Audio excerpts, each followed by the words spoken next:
You are listening to the Chris or Johnny Show, featuring Deej on WCOMLP, Chapel Hill and Carrboro. I got Will Overman on the show. What do you think about that? Whoa! He sings awesome songs. His father-in-law used to be a winemaker. Ew. But cool. Yeah, that's probably good that you don't like wine that much. What do you prefer? Lemonade, ice cream. Lemonade and ice cream are better than wine, probably. For And you. apple juice and orange juice. And cold ice water is good. Yes. All right. You ready to start the show? The show must go on, so let's start the show.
Fiddle. Oh, I love it. Good evening, friends. Good evening, enemies and frenemies, friendos, and who the heck are yous? So violin and fiddle, I believe, it's the same instrument. It's just more. It's about the style with which you play it, right? So violin's your more melodic, classical thing, and fiddle's your more jaunty country style. But I think the instrument is identical. I don't believe there's a difference. Are there any instruments where it has a different name depending on how you play it, but it's the same object? I have been wondering that. What's the difference between a violin and a fiddle? Yeah. And that's what I thought, too, is that they're basically the same thing. And you're saying you think they are the same thing officially? I believe so. What is the difference between a fiddle and a violin? Yeah. Or your question is, are there any other instruments where one genre calls them one thing and the other genre? I've wondered that myself for a long time. I mean, so I play bass. If you play an upright bass, it might be called a double bass if you play it in an orchestra, but like an upright bass or a bull fiddle or something if you play it in a folk band or something like that. That might be an all right example. Does the kazoo have an alter ego, Deej? Ooh, that's a good question. Yeah. I think like if you play it in a hip hop song, they just call it a zoo. Friends, well, welcome back to the show. Here we are, Deej. We're back in the studio. Yeah. It's, so I got my first vaccine on Monday. Yeah. And my arm hurt a little bit, but feels great. I'm excited for May 3rd is my date when I'll be 2 weeks after my second punch, and I'll be like good to go. And then it's man hug city, or just person hug city. I'm gonna high five you so hard. I can't wait. They'll hear it in Greensboro. I've got high fives just like on deck, ready for you. By the way, that first song, that was the Tan and Sober Gentlemen. Cool. A band that I love who's coming on here in a couple episodes. and that was Waterbound. Okay, so it's the Chris or Jenny show. You and I come in here and do our thing. Yeah. And then Jenny does her thing. But we both have been trying to find like kind of a theme song to start each show and tie our shows together. Okay. And we also found a version of the same song by Rihanna Gibbons. Yeah. Someone who I'm a big fan of as well. Sure. Kind of a cool way, I think, for us to sort of just loosely tie our shows together. Okay. Yeah. Really, the biggest difference is she talks to the audience and I talk to you. Yeah. That's really the difference. I'm a one-man audience. And whatever guest we have. Yeah. Occasionally. Uh, And every once in a while, too, a cell phone sitting on a stool. Yeah. If we're so lucky. And really what I'm excited is for when this plaza is back to full. Yeah, so obviously we're all kind of feeling it. Yeah. You just talked vaccine. Yeah. We think that the end is near. Maybe not the official end, but a return to normal is near. And for me and DJ, that means maniacs and crazy people walking around in front of our studio. Gotta put the wiggly back in the piggly wiggly. So we want to say hello to friends that are listening from all over the country. Far and wide. Far and wide. Of course. In honor of tonight's fantastic guest, Will Overman. Let's say hello to Charlottesville, Virginia. Hey, Charlottesville. Columbus, Ohio, Deej. Yeah, I've heard of it. Yeah. Been there a couple times. Centerville, Ohio. Yeah. Let's say hello to our friends Deej in Burien, Washington. Yeah. And Geneva, Illinois. Hello to the two of you. Speaking of Burien, Deej. So, we had Joe Hauser on this episode. He called in a couple weeks ago. Commissioner Hauser, please. Excuse me. Apologize. Commissioner. He didn't go to commissioner school for 7 years to be Joe. Have some respect. Sorry about that. Commissioner Hauser. And thank you for your service, by the way. Yes. He's been a fan of the show, a friend of the show. And for God's sakes, he brought us Dave. Yeah. He brought us Dave. That's like the med school debt you're paying off the rest of your life. So I joked around on social media that I was going to nominate Sunday Bilal for Burien's Citizen of the Year 2021. By the way, she's a fine citizen. But actually, I did officially nominate Joe Hauser. That's the right move. I've got the email right here. You send them to Adrian, works for the town of Burien. Yeah. Put a real nice email. Yo, Adrian. Talked about he serves as commissioner. Obviously, you lead with that. He helps with the Brat Trot. He has got an MBA from Washington University. So I put a real nice email together, submitted it. Here's what I got back, Deej. I received your nomination. Thank you. Adrian can do better. So Joe Hauser is officially nominated for 2021 Burien Citizen of the Year. But here's what I think we should do tonight live on the show. You're right. Adrian could do better. We've put in our nomination. It was accepted. I think we should call Adrian. It's probably after hours, right? Even in Seattle, they've gone home by now. Oh, yeah. Why would a civil servant at work past 7 p.m. on a Friday? Let's give her a buzz right now and see if we can just kind of add to the nominations. Does that sound good to you? Yeah, let's pile it on. I'm going to give it a... While we're at it, did you do a bracket this year for the tournament? Yeah, I did. How's that going? I think I'm tied for second behind a British guy who said he picked at random. I think once again the Redcoats have won. Hold on. All right, I'm just going to do this right on the air. I think we got Adrian. Thank you for calling the City of Burien. Our office is currently closed. The City of Burien is committed to delivering essential services during the We could at least leave a COVID-19 voicemail. pandemic. Yeah, that's what I was Regular office hours are Monday through Friday, 9 a.m. to 4 p.m. Oh, here we go. Okay. Hang on, folks. This will be well worth it. All right. Town. We're calling Adrian, a civil servant for the town of Burien, Washington.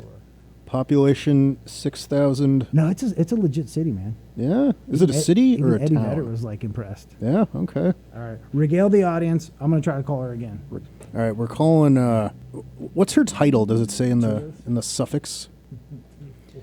So Joe Hauser's nomination for Citizen of the Year. Now is this of 2020? 2021. Okay. Okay, office is closed. But what if Joe disappoints us later in 2021? Why are they taking nominations for 2021 in March? Joe, I mean, a lot of pressure on your shoulders here. I mean, once you're nominated, like you're like Miss America, man. You gotta keep it up like all year. I tried. I'm sorry, guys. I tried. It just kept hanging up on me. All right, wasn't meant to be. We'll try again later. What would we have said? Let's just play I'll be Adrian. Yeah. Okay. Let's pretend it's like 4:55 p.m. All right. Okay. Ring, ring, ring. Hello, this is Adrian. Adrian, hey, this is Chris Amsbury. The Chris Amsbury from the Chris or Jenny show in Carrboro? Excuse me, Adrian. That's the Chris or Jenny show featuring Deej. Yeah. Oh, I always blow that. All right, what's up, man? Well, we talk about your city all the time. We love your city. Yeah. We're very intrigued by the Citizen of the Year 2021. Sure, you and everybody else. What can I do you for? Well, I know you got my nomination. Of Commissioner Joe Hauser. Did you get my reply? I was like, your nomination has been received. When you say it like that, now I'm satisfied because here's how I read it. Like I fell asleep. I was like, "Oh, your nomination has been received," and then I fell asleep. You fell asleep in the middle of my email.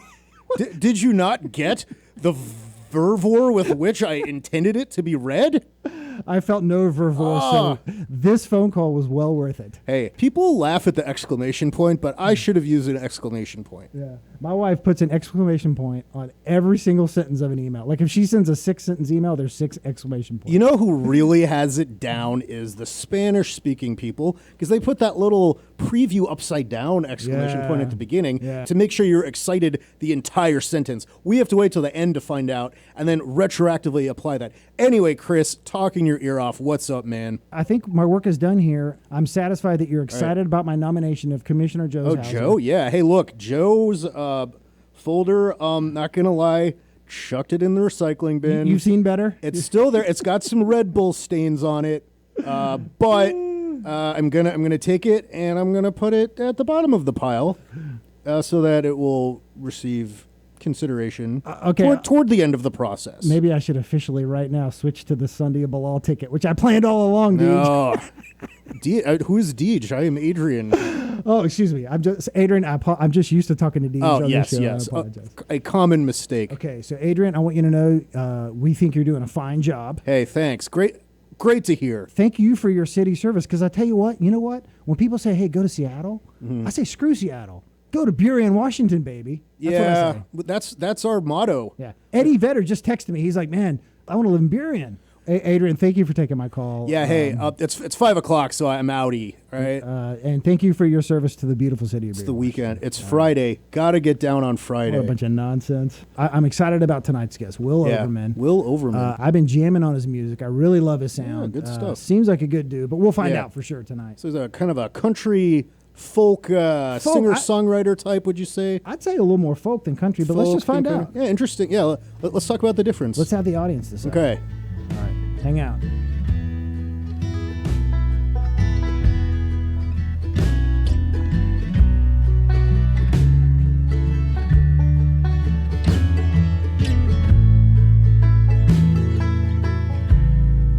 Tomorrow's just another day. Forget their advice, for it's the only thing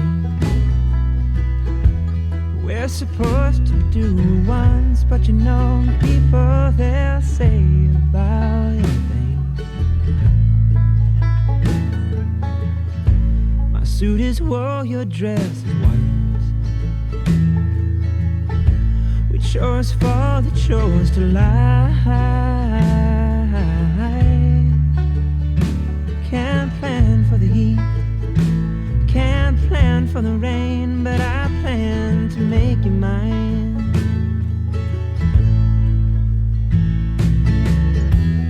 Baby, bring on the rains, baby, bring on the thunder.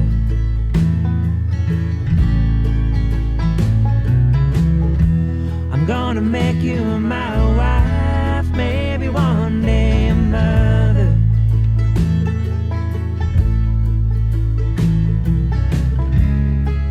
Time may change a few things. We're heading for open water. Oh, it's just me and you, babe. The winemaker's daughter. Red, white, and muscadine.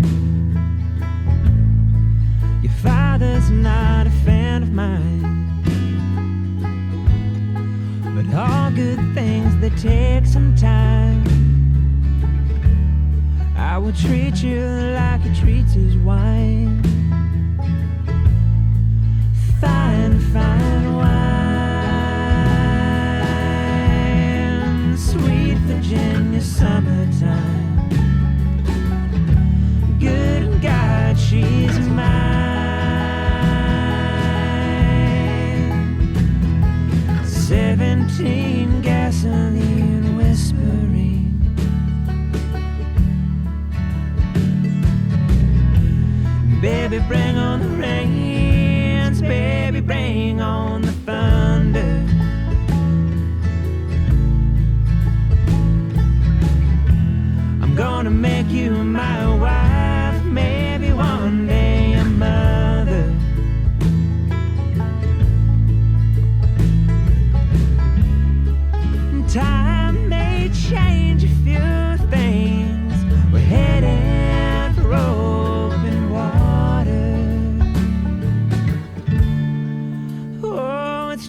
right.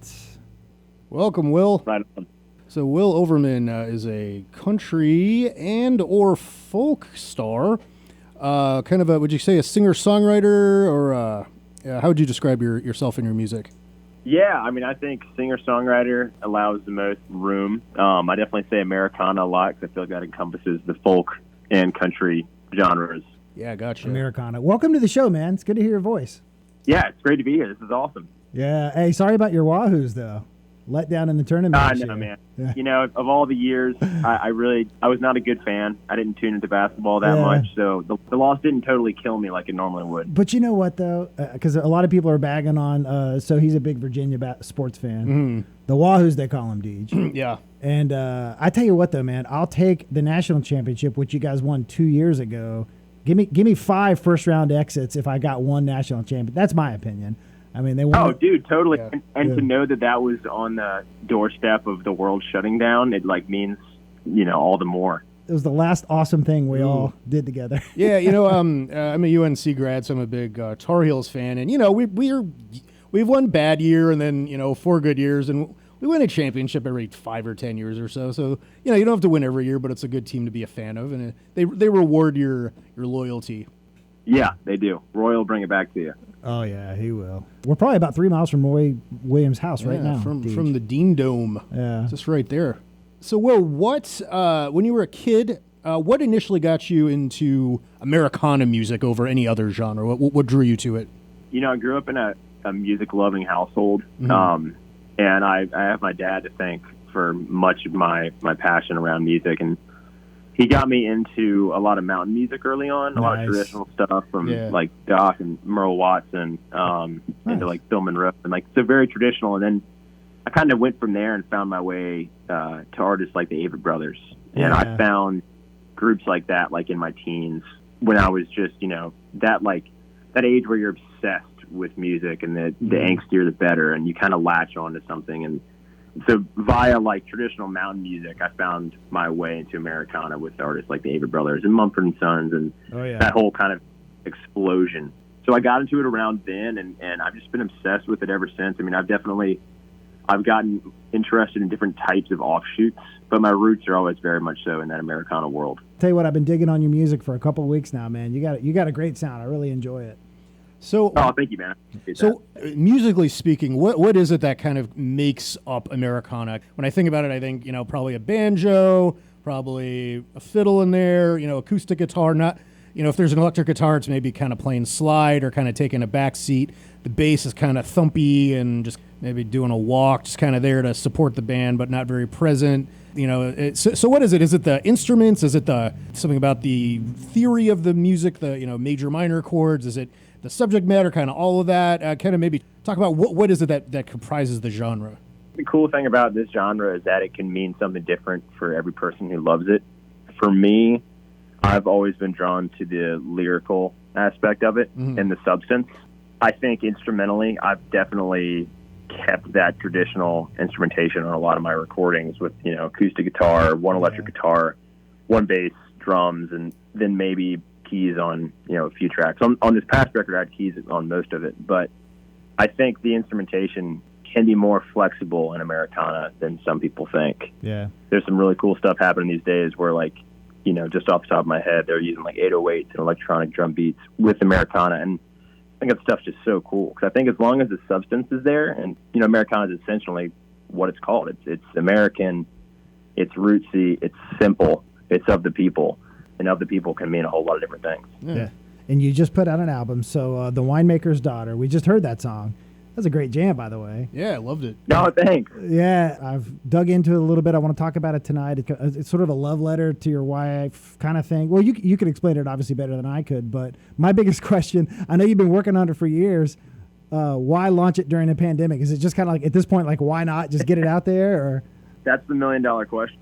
So I had planned to release this in late September of 2020. Yeah. And had, big old tour behind it, all that kind of stuff, all that normal stuff. Yeah. And I, to be honest, probably spent every single day of the pandemic on the phone with my manager talking about, what are we going to do? How can we keep the content rolling? Yeah. How can we promote Will Overman as a product with no shows? And ultimately, we decided to push the record back to February. I didn't want to get so far away from the recording of it that I felt like I would forever be like 2 to 3 years separated from the music I was currently writing and the music that I was putting out. At a certain point, you just got to let it rip, right? I mean, just get it out there. Pretty much. I mean, I'm glad we kicked the can down the road. Like, I think we are a lot closer now from album launch to a real tour, whenever that's going to be. Yeah. Tell you what, I'm looking at your website right now, and it's beauty to my eyes, Deej. There is a live concert on his website right now. I'm so excited. Awesome. Yeah. So, Will, I can believe it. Well, one trend in music I've noticed is, 60s, 70s, 80s, 90s, maybe even the early 2000s. The album was the coin of the trade. Like you can name every Beatles album, every Led Zeppelin album. But now it kind of seems like with how quick and easy it is to release music, I wonder if the concept of the album is kind of going the way of the dodo bird, and they're kind of maybe thinking it's more effective or impactful to release a series of singles as they're released. What do you feel about like the death of the album? It sounds like you've been working on an album. Are you experiencing any turmoil between like got to get the album out versus got to get some music out, or like do you find your album to kind of be a cohesive unit that's got to speak on its own? I've got an old soul when it comes to music. You put it out on vinyl, right?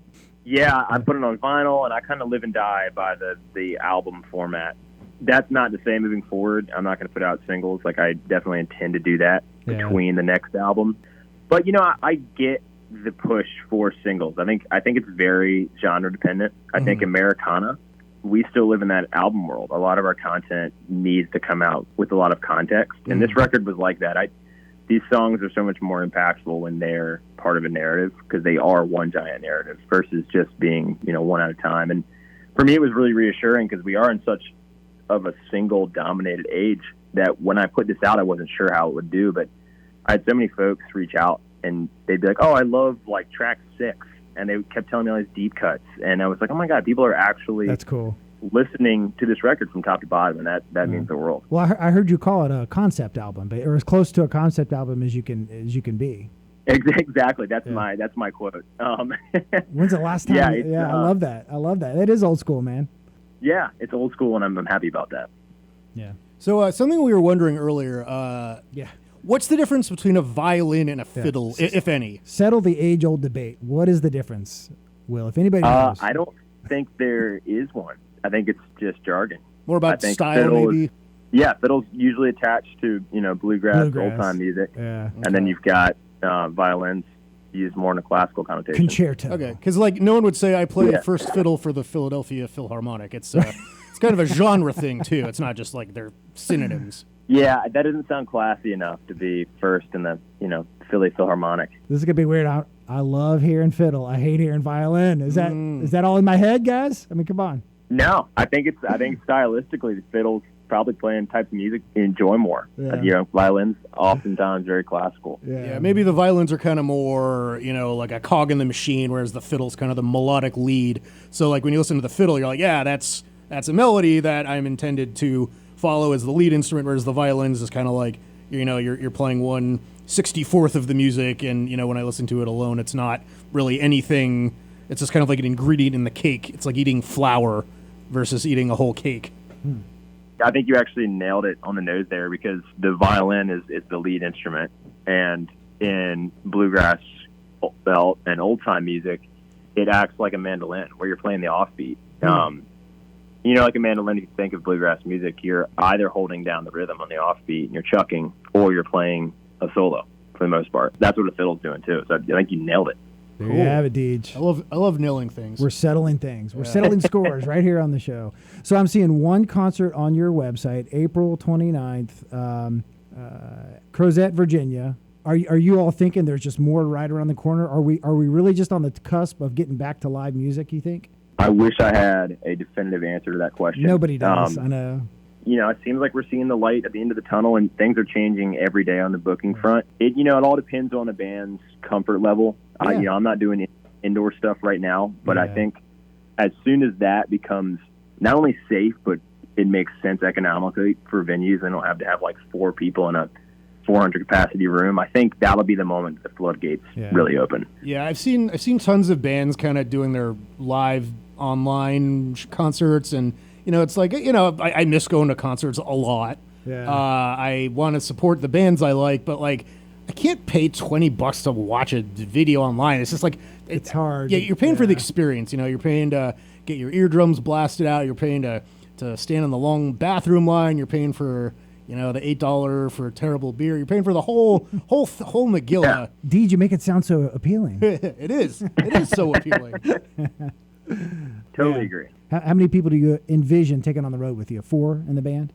It fluctuates. Like the last tour we did was a trio. But it'll grow from 3 to 5 people and just fluctuate. Nice. The Winemaker's Daughter. We played that song. I got a couple other queued up here. I know you've talked about it a lot. We're going to ask you to talk about it a little bit more. It's about your wife, basically. So do her parents make wine? Yeah. So her dad used to be a winemaker. Okay. All right. Winery in Virginia. Yep. Here's what's going to happen. Will, I can see your future. You're going to sell about, listen to this, brother. You're going to sell about 5 million copies of this thing. And here's what's going to happen, Deej. Weird Al Yankovic is going to get a hold of this and do a parody. And it's going to be like the wine drinker's best friend or something like that. It'll probably be called The Winemaker's Daughter, but wine will be spelled W-H-I-N-E. Yeah. Dude, I'm fine with that because I feel like every time he does a parody of a song, it just sells more. That's how you know you've nailed it. I was going to say, that means you sold a lot of inventory if that's... But I love... Exactly. I think Kurt Cobain once said, someone asked him how he felt about Weird Al doing a Nirvana song, and he said, "That's how you know you've made it." Yeah. That's great.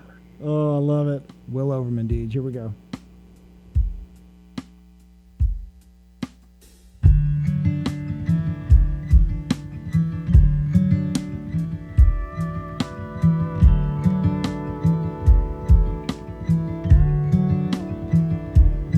Anything we complain about the rain,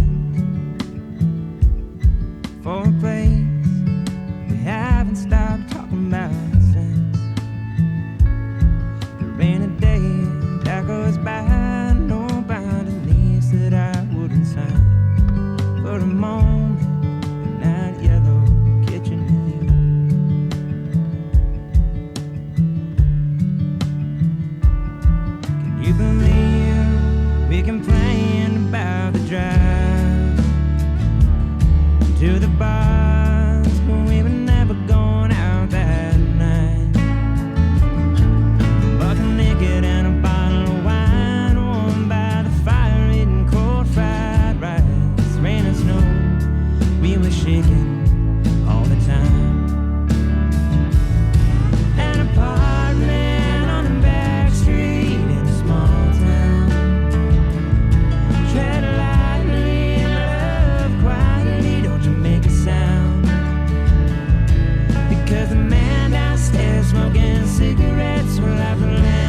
Better times. Yeah. I like that.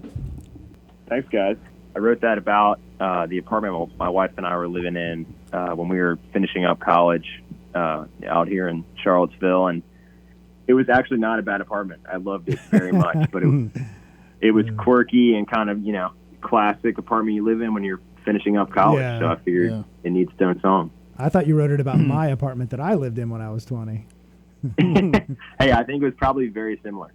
Hey, there was a June bug or a roach in the studio here a couple of minutes ago, so yeah, something's never changed. On your next album, can you write Bad Studio about our studio's pretty but I tell you what though, talking about when you hit the road and hitting venues, we're only 3 hours away from you in the Cat's Cradle in Carrboro, man.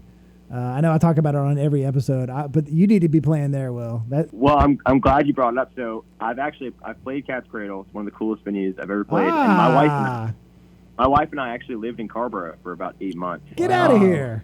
Yeah, we had a little apartment down on the Greensboro Avenue. Yeah. My house is right off Greensboro Avenue. My old one was too. No way. Yeah, we were like less than a mile from downtown Carrboro. Yeah, oh my goodness. Maybe we were neighbors. I'm going to call your manager right now and just tell him we need you back at Cat's Cradle. Sounds good. You tell him. Get him on. So, Will, I'm a big baseball fan, and I was recently watching a video with Wade Boggs, Tony Gwynn, and Don Mattingly, all multiple batting title winners, all Hall of Fame caliber hitters. They were just asking them, like, why are you such a good hitter? And they all had totally different reasons. So Tony Gwynn's like, I use my eyesight, man. I can see the ridges of his fingers as he releases the pitch. Wade Boggs is like, I just kind of have an intuition. I just kind of like know what he's going to throw somehow, just subconsciously. And then Mattingly's like, I study the video. I study the results. And so like they all have totally different approaches, but they all come to the same outcome of just being a really good hitter. And that kind of made me realize that like a lot of musicians, they kind of approach songwriting in very different ways, but they all result in great music. So, sometimes you hear, I just kind of was playing a couple chords on my guitar and the song came to me. Some people kind of start with a hook. Some like maybe write a poem and turn a song out of that. Some just kind of hear the whole thing like a symphony and work inward from that. So what is your songwriting process like? It depends. Sometimes it just starts with me writing an idea down that I thought of on the road and I'll put it in my phone notes. And then sometimes I'll hear a melody and I'll go home and start working on that and then apply the words to it afterwards. It can change every time. As of lately, I've been more interested in finding a melody first and then going to a chorus, finding that and working out from there. Yeah. But it really just depends, on the song. The other funny thing you hear is like a band will have two big hits and one hit they'll be like, oh yeah, that took us 12 years to write. And then another song, they'll be like, oh, yeah, I wrote that yesterday. Mm-hmm. Yeah. I've had songs that have taken me 2 years, and I've had songs that I write in a few days. That's hilarious. It's so bizarre. I think that's kind of the magic in it, is that no matter how long you've been doing this, and there are people who've been doing this so much longer than I have, but I think even if you're a veteran, you still don't know exactly how the magic happens. Right. Yeah. So let's get back to roughly when did you live in Carrboro and why? Why were you here for just 8 months?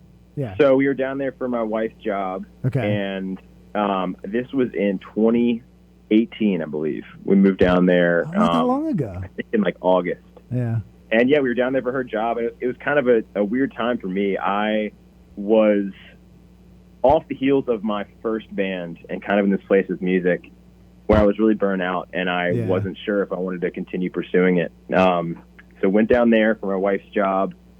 Kind of got out of my music community up here in Charlottesville and just felt kind of lost at the time. Yeah. But it actually ended up being kind of the catalyst for where I am now. Because down there I kind of hit rock bottom as far as music goes. Oh, wow. And decided to like really go for it. And actually I wrote, I don't know if you guys are going to play it, but one of my songs, Living Wage, while I was living in Carrboro. Well, I'm going to play it now. Awesome. That song, I wrote it down there and we had gotten a puppy down in Cary, North Carolina. We adopted a little puppy. And, it was a trying time, but it kind of made me who I am at this point. That's great. It's too bad we didn't hook up with you, man. We would have put you on our softball team.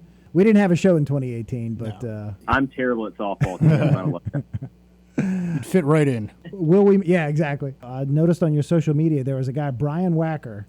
Does that name ring a bell to you? Yeah, so I went to high school with Brian. He was a grade ahead of me. He lived here for a while, too. And actually, so DJ, among DJ's many talents... Too many to list. It would take the whole show to tell you all the things this guy can do.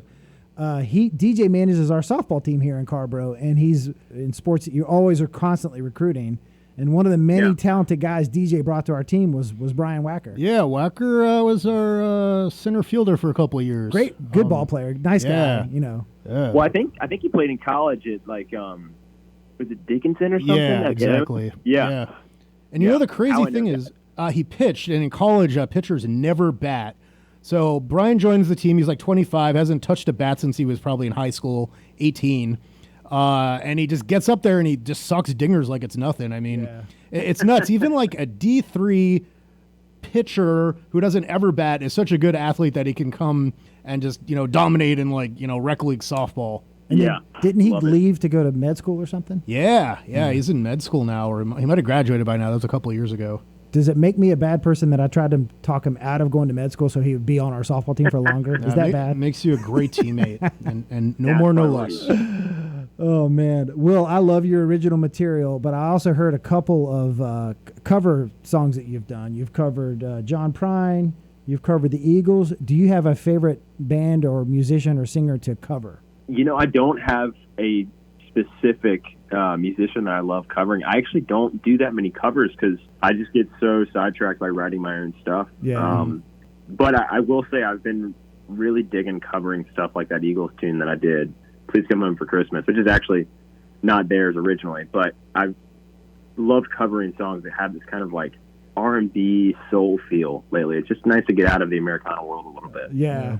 One thing about kind of the Americana country folk genre is there's maybe a little bit of a pressure or expectation that you like it has to be who you are legitimately as a person. Like you have to come from a certain background, you have to dress a certain way, maybe talk a certain way. Is there any kind of pressure like that on you personally, or kind of in the industry, or do you think that's kind of going away, or is it important, or what do you think about that concept? I think it's very much so there. I have at points in my career put that pressure on myself, but I think the longer I do this, the less I care about it. That external pressure. I think with, pop country, when I think about that and how those guys give off the impression that they are out in the fields driving tractors, working all day and wearing, Levi's and Carhartts and stuff, and it's all fake. Yeah. So I think end of the day, we're performing. And I think if we want to create a charade around that for our, marketing's sake, that's fine. But for me personally, I've cared less about that aspect of music. The more I've been doing it, and I'm just interested in writing songs that feel real to me, and putting forth an image of myself on social media that is just who I am. And you see that because it's pretty much just videos of my dog and my wife. Yeah. Keep it simple. There's a picture of him playing with his dog on the social media, and he's got this jacket, and there's a bottle of beer in each pocket. I'm like, all right, I can hang with this guy. Again, we should have ran into him when he lived here, Deej. We all could have hung. We'll hang backstage at the Cradle. Yeah, I'll be back down there. We'll go get a drink at Orange County Social Club. I think I'm still a member. Can't wait. Nice. I still have my card. Nice, beautiful.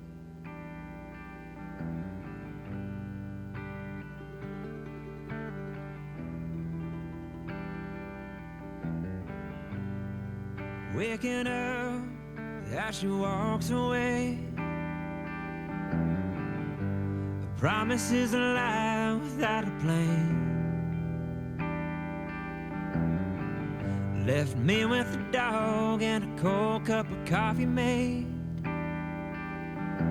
and all that I think on ways I could be a better man. Christmas on credit, it's a week late. Can't afford to buy beer, but I'm drinking champagne. It's time to shut up, time to show out. Got a real good heart and the know-how. Time to piece it all together and find out from what I made. Time to get up, time to get straight.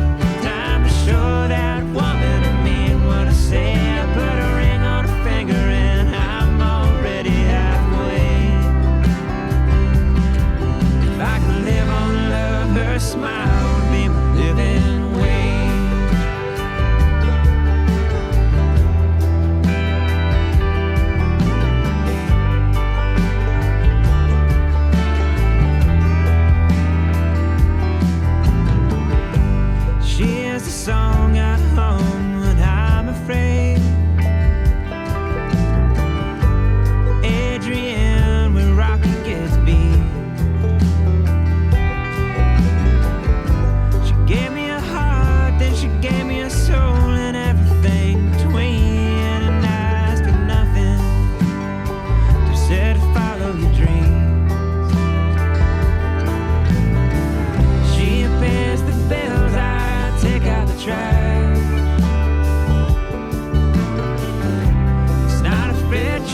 but it's where we're at.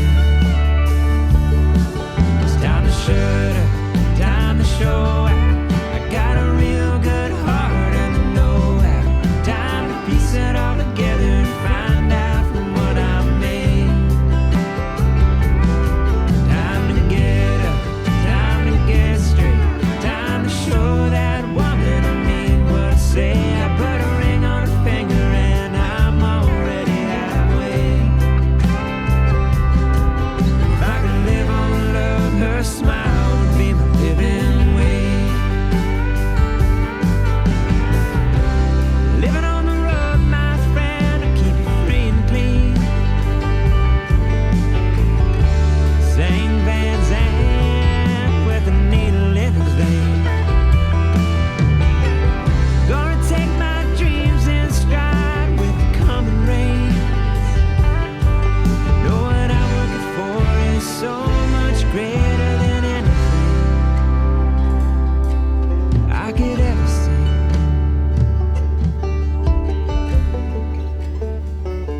It's time I shut up, time I showed out. I got a real good heart, baby, I'm trying to know how. It's time to get up, it's time to get straight. It's time to show that woman I mean what I say. I put a ring on her finger and I'm already halfway. Put a ring on her finger and I'm already halfway. If I could live on love, her smile would be my living way.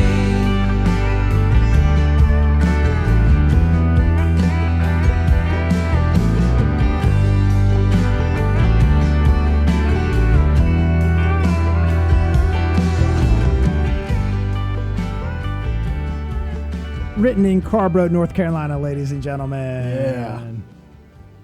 Woo! Very well done, Will.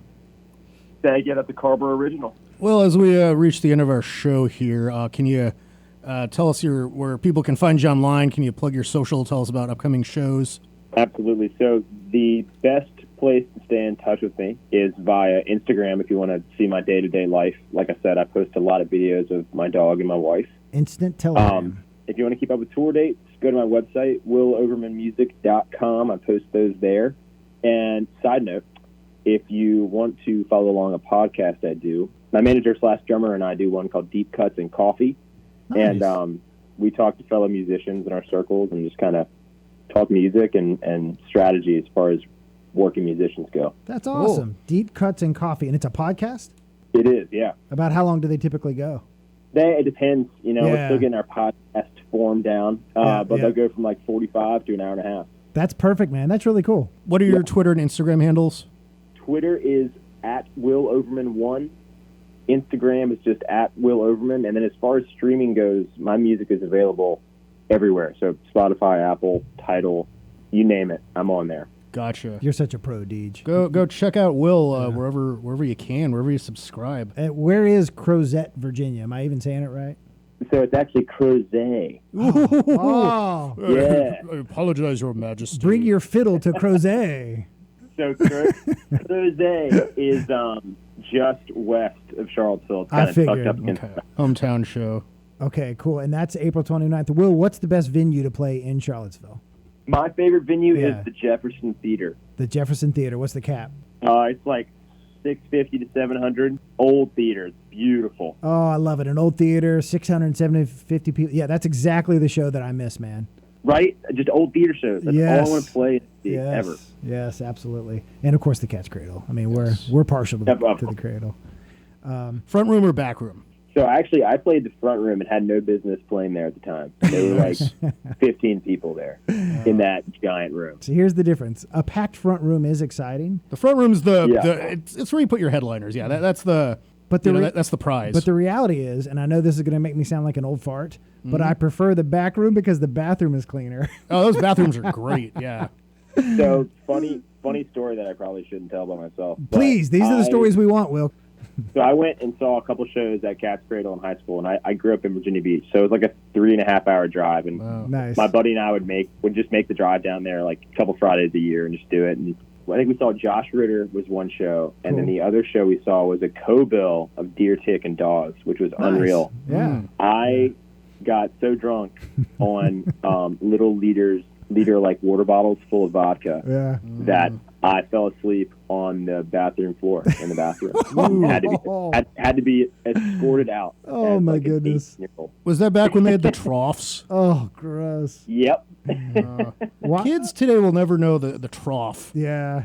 They'll only know with the ice. They'll only know the gender-neutral singleton bathroom. Pros and cons, Oh my but goodness. I miss the troughs. That's a The great trough with story. Ice is always so ratchet. I don't know what was worse for you that night, the vodka itself or laying on that nasty floor. It was just not a good night. Oh, One of those, jeez. like, high school nights. And here you are years later talking about it on our show, Deej. Got a story out of it. I tell you what, we do this show live, and then we put it out like a podcast also. We want you to come and play the Cradle. We'll take you right down to the Orange County Social Club and have a couple drinks. And we'd love for you to do the show live. Seriously, man. At some point in the future, we want you in the studio. Hey, count me in. I would love to make it happen. Nice. DJ, any last words? I got my vaccine. It was nothing. Felt great. If you're afraid, do it. It's fine. It's the only way to get us out of the situation we're in is if everyone gets it done and we can get back to normal and we can go see some Will Overman shows. A PSA from DJ Simons. Get your damn vaccine. Yeah, my shoulder hurt for a couple of days, but it was worth it. Will, thank you a bunch, man. Any last words from you before we get out of here? I would also say I've gotten half of my vaccine, and it did not hurt. So y'all get vaccinated. So we can go out and have some live music. Yeah, let's do it. Well, thanks a bunch, man. We really appreciate it. We'll see you down the road. And I'm going to end on, I wanted to talk about this, but of course we always run out of time. But you've got the Appalachian Trail song? I do, yeah. I'm from West Virginia myself.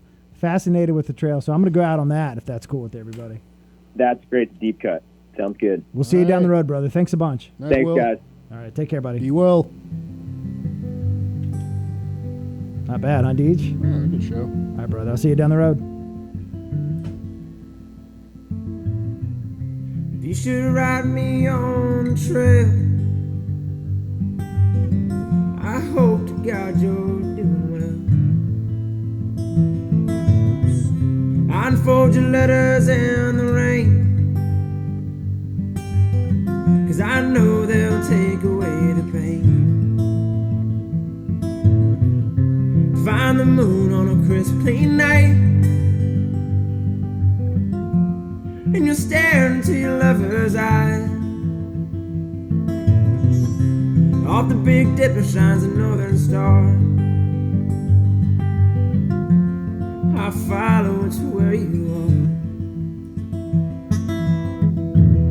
Don't get rambling hard on me, baby. Spring to spring, so the sooner you can save me. I wait all summer, I wait through May. Got my mind on you, so to God I pray. Let my love, let my sweet love come back to me.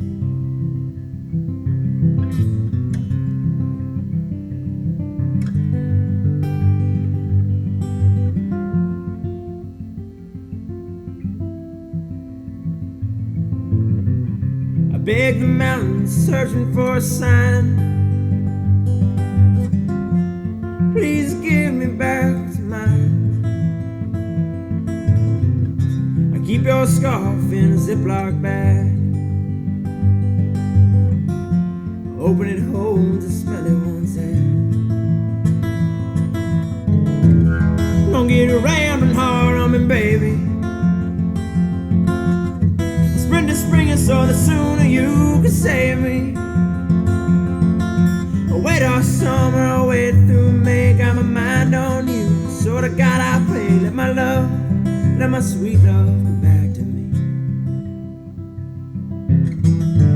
Baby, you're a long time dead.